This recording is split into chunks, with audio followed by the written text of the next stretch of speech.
3 حبشی دوست اکٹھے رہتے تھے۔ ایک دن ایک پری ان کے پاس آئی اور کہا میں تم تینوں کی ایک ایک خواہش پوری کروں گی۔ ایک بولا مجھے گورا چٹا اور ہینڈسم بنا دو۔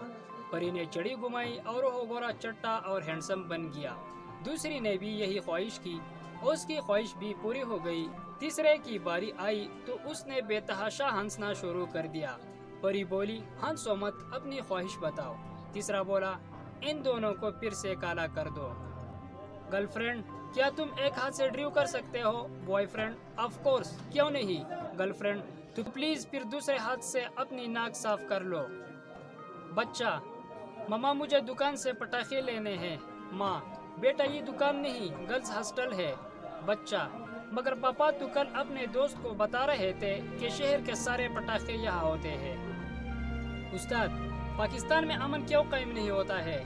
پپو ہمارا جھنڈا ہی الٹا ہے۔ استاد کیا مطلب؟ پپو سفید رنگ امن کا ہوتا ہے اور سبز رنگ قوم کا۔ امن کو تو ڈنڈا دیا ہوا ہے، اگر یہی ڈنڈا قوم کو دیا ہوتا تو آج امن ہوتا۔ ایک پاکستانی خاتون نے ایک چینی آدمی سے شادی کی، 5-6 مہینوں کے بعد اس کے شوہر کا انتقال ہو گیا۔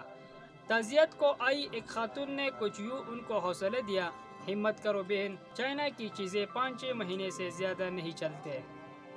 لو میرج کے بعد پہلی رات دلہا نے دلہن سے کہا پانی پلاؤ۔ دلہن پانی لائی، تب تک دلہا سو چکا تھا۔ دلہن صبح تک پانی لیے کڑی رہی۔ جب دلہا کی آنکھ کھلی اور دلہن کو پانی لیے کڑے دیکھا تو کہا تم نے مجھے خوش کر دیا، بولو کیا مانگتے ہو، میں سب دینے کو تیار ہوں۔ دلہن بولی مجھے طلاق دے دو۔ ڈاکٹر نے عورت کے منہ میں تھرمامیٹر رکھ کر منہ بند رکھنے کا کہا۔ پپو نے بیوی کو اتنی دیر خاموش دیکھ کر بولا ڈاکٹر صاحب یہ چیز کتنے کی آتی ہے؟